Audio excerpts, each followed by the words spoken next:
গিয়েছিলেন, কিন্তু দীর্ঘদিন নারায়ণগঞ্জের রাজনীতিতে ওয়ার্ড ইউনিয়ন এবং থানা মহানগরের সকল শ্রেণী নেতাকর্মীর হিসাবে কমিটির একটি সুন্দর সৌহার্দ্যপূর্ণ সম্পর্ক রেখে নারায়ণগঞ্জ মহানগর বিএনপিকে শক্তিশালী করার জন্য কিন্তু সর্বোচ্চ রাজনীতি পরিশ্রম করছেন, দিনরাত পরিশ্রম করছেন, যাকে আমরা ইতিপূর্বে গণমানুষের নেতা হিসেবে নারায়ণগঞ্জে তিনি পরিচিতি লাভ করেছেন এবং ছাত্রদল, যুবদল, স্বেচ্ছাসেবক দল, বিএনপি আমার সকল শ্রেণীর যারা বিএনপিকে ভালোবাসে, যারা শহীদ রাষ্ট্রপতি জিয়া রহমানের আদর্শকে ধারণ করেন, যারা তারেক রহমানকে বিশ্বাস করেন, যারা খালেদাকে বিশ্বাস করেন, তারই আমি মনে করি নারায়ণগঞ্জের এখন সকল শ্রেণী মানুষ, কিন্তু বিএনপির লোক তারা সকল শ্রেণী মানুষ তাকে ভালোবাসে।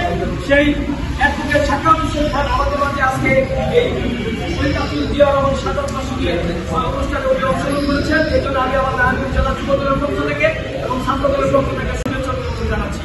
নেতৃবৃন্দ, আমরা ওনার সামনে জিয়া রহমানকে নিয়ে কথা বলার অনেক কথা বলতে পারবো, কিন্তু কথা বলাটা সমীচীন হবে না। আমরা ওনার মুখ থেকে শুনবো জিয়া রহমানের কথা।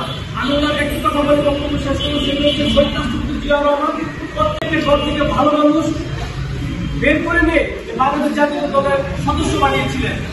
আমি মনে করি, আমি বিশ্বাস করি বাংলাদেশ জাতীয় দলের সাধারণ মানুষ হিসেবে এখানে আমরা যারা উপস্থিত আছি, আমি বিশ্বাস করি প্রত্যেকটা পরিবারের একজন সাধারণ মানুষ এবং ভালো মানুষ হিসেবে সমাজে পরিচিত।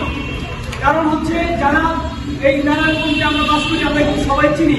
বর্তমান যারা নেতৃত্ব দিচ্ছেন বিভিন্ন মহল্লায় সন্ত্রাসী, ভূমিদস্যু, মাদকাসক্ত, কিশোর গ্যাংয়ের লিডার, তারা কিন্তু বর্তমান সমাজে এখন প্রতিষ্ঠিত।